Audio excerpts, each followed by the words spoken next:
Preparation procedure for starting the central type air conditioner.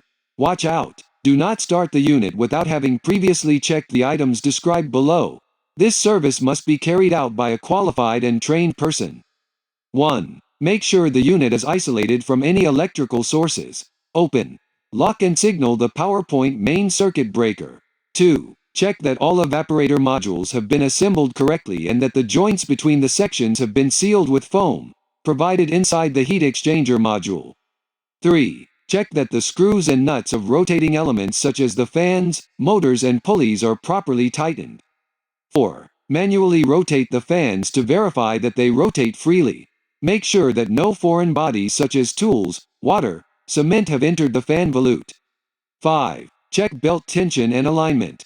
6. Check that there are no foreign bodies, packaging, tools, screws, plaster, etc., in the return duct capable of obstructing the air inlet to the filters, when applicable. 7. Close access panels to prevent any air leakage. 8. Check that the drains are properly connected, unobstructed, and operating correctly. 9. Check the tightness of the screws of the connections and electrical components.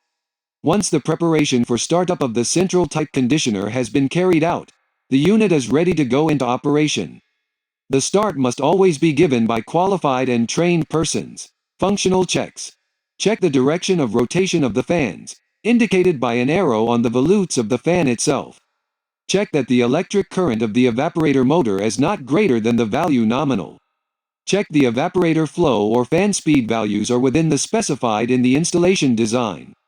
If the compressor has high noise and there is no pressure differential between discharge and suction, check the sequence of the electrical supply phases. Check the proper functioning of the siphons and drains. Make sure there are no leaks in the refrigerant circuits. Adjust the gas load if necessary, as per the manufacturer's guidelines.